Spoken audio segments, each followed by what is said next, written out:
There are scholarships specific to Indian students who want to study in the US. Let's talk about that. Why do you think you got into Cornell with a full ride?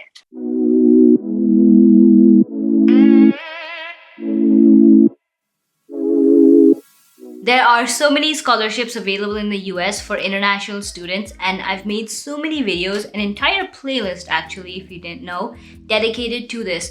But today I want to talk about some scholarships that are available in the US for Indian students only. I know that a majority of you guys are watching from India, and this helps cut down on the competition because, just Indian students can apply. So in this video, I'm going to go over some of those scholarships, and these are some really interesting ones. The first one on our list is Cornell University because, well, I did my master's from there and it just makes sense to keep that on the top of the list. But the Tata Education and Development Trust Fund has donated over $25 million to fund and provide scholarships to Indian students who want to do an undergraduate degree at Cornell University.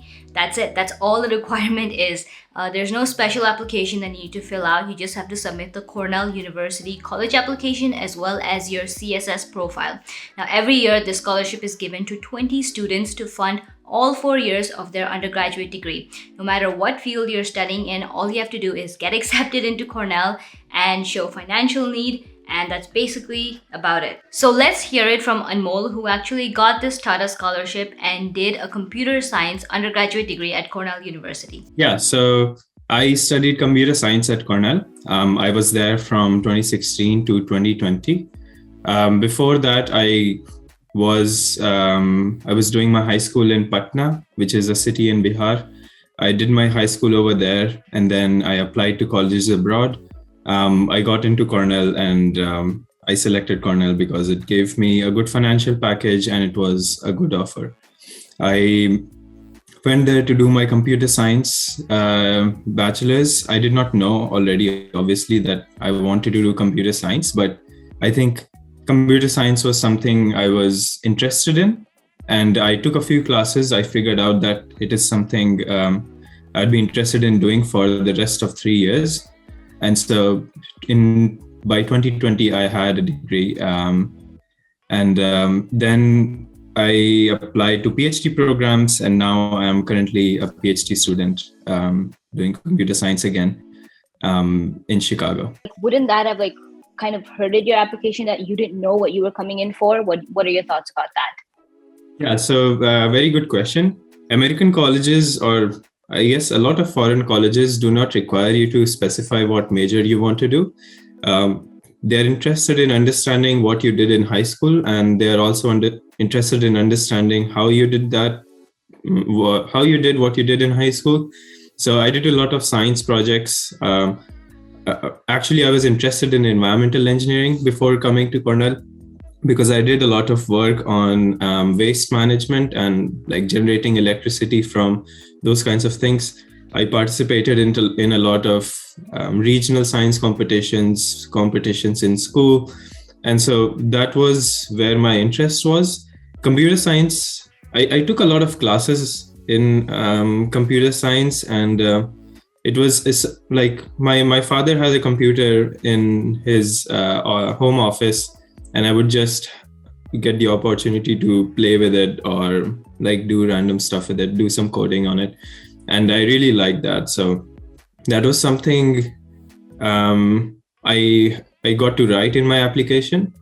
And then I guess they liked that I was interested in a lot of science projects. They liked that I could do environmental engineering if I went to Cornell. But then I figured that, I didn't like chemistry as much when I actually took the classes. And so I just stuck to computer science. Scholarships at Cornell are not actively advertised, I would say. So they say that they have scholarships available and you can get a full ride if your financial conditions are such. All the colleges require you to fill something called a CSS profile, where you give information about your parents' income, wealth, and other assets you own. And based on that, they figure out how much financial aid to give you when you have obtained your admission. So I think admissions and financial aid worked in the background together. for Cornell admissions, I did not know that I was applying for the Tata Scholarship.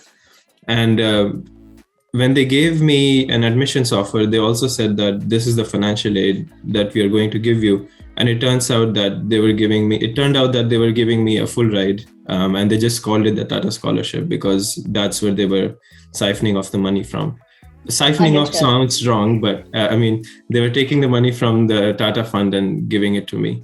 And That makes Tata sense. had already given them some money to give to students, and they were just allocating it to students.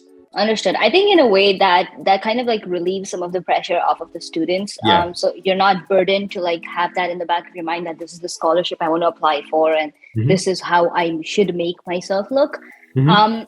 So I think the most important question, and everybody loves the answer to this, is why do you think you got into Cornell with a full ride? Yeah, I don't know how I got into Cornell with a full ride, because I applied to several colleges and all of them rejected me. Only Cornell accepted me, and that too with a full ride. So it was, I think it was pure luck, but I mean, there is nothing as such as pure luck.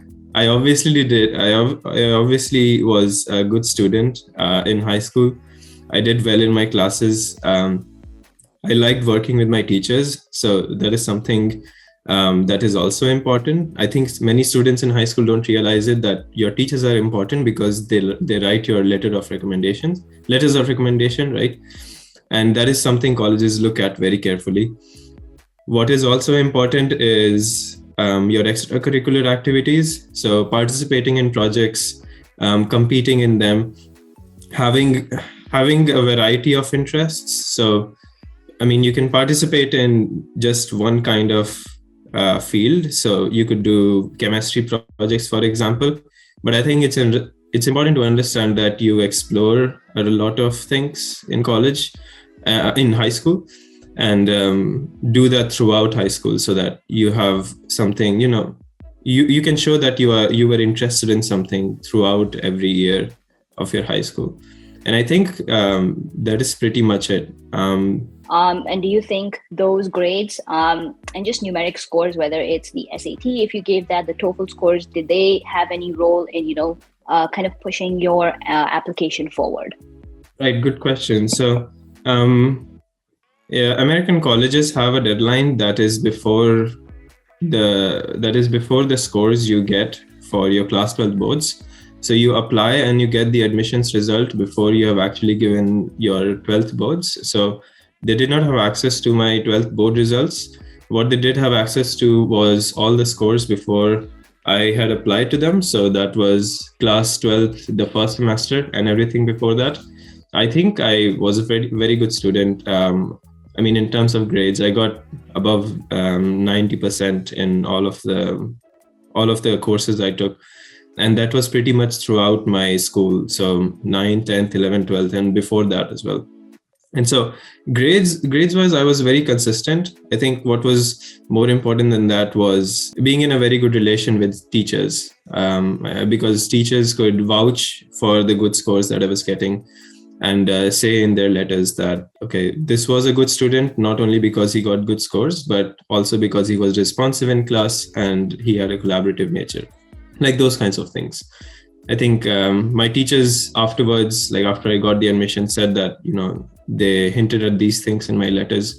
So I thought, okay, this was maybe the reason I got into a college. The second scholarship on our list, and hold on, let me get this right, is the American University Emerging Global Leaders Scholarship. That was a mouthful and impossible for me to remember. But essentially, this scholarship is given to one Indian student who wants to study an undergraduate degree at the American University in Washington, D.C. Students are selected for this scholarship on the basis of how they show their leadership and civic engagement qualities. And essentially, this scholarship covers your tuition fee as well as your dorm fee for all 4 years of undergrad. The few things that the scholarship does not cover include a couple other miscellaneous living expenses like books and your airfare if you have to travel back and forth between the US and India. But essentially, in all 4 years of your undergraduate degree, if you keep your grades up, this scholarship is renewed each year, so you can easily fund your entire tuition fee this way. The third scholarship on our list is the Indian Trust Fellowship, which is given to 2 graduate students each year. Now, students applying to the MBA program at the Booth School of Business are eligible for this scholarship. Each year, 2 students get $10,000 each to go towards their tuition fee or just other graduate school related expenses. Essentially, students are again, judged on the basis of academic excellence, leadership qualities, and extracurricular activities, all that fun stuff. But the only thing that this scholarship requires is that you're an Indian citizen, as well as applying to the MBA program at the Booth School of Business. The next scholarship on our list was something that I got really excited about because honestly, I might apply for this scholarship as well. It is the Stanford Reliance Dhirubhai Fellowship for Indian students. Essentially, 5 students each year can get a scholarship that covers their entire MBA degree, which is almost $150,000 worth of a fellowship. The really cool thing that I liked about this scholarship is the fact that once MBA students graduate, they're required to go back to India and work for at least 2 years so that they can kind of apply all of their graduate MBA learnings in their home country to grow and progress the country. The next on the list is the Inlaks Shivdasani Foundation Scholarship. If any of you guys know of this one, let me know in the comments below if I butchered the name or not. But it's the first time that I heard about it, so obviously I had to just give it a try and see what it was all about. But essentially, this scholarship is for master's students or students applying to a PhD level program. Again, Indian citizens who want to apply to outside of the popular STEM related fields. So the requirements of this scholarship are pretty straightforward. In addition to being an Indian citizen, you also have to be applying to a master's or a PhD program. But here's the cool part, and it was a little difficult for me to understand this. You have to apply to a non-STEM related degree. Now, being a STEM major myself, this was a little hard for me to comprehend, but it also allows students and motivates them to explore their area of interest that is outside, the general computer science and biology based degrees. The scholarship amount is up to $100,000, which is good enough to cover your tuition fee for your entire master's or PhD program. And of course, you have your minimum requirements where you have to have a 60 or 70% GPA in your undergrad to qualify for this scholarship. So those were the 5 scholarships that I had for you guys in this video, and I'm going to leave the links to all 5 of these in the description below. So if you guys are interested, definitely check that out. And let me know, in the comments below. This was a little different from the usual, scholarship for everybody. I feel like these specific scholarships kind of help cut down the competition. You're not competing with like a global scale of students applying. Rather, you have a smaller set and they're specifically for Indian students. So let me know how you guys like this video. We can definitely make some more of these for like the US, Canada, or other countries if you find this useful. But that's about it for this one. Subscribe if you haven't already, hit the like button, and I'll see you guys in the next one. Bye.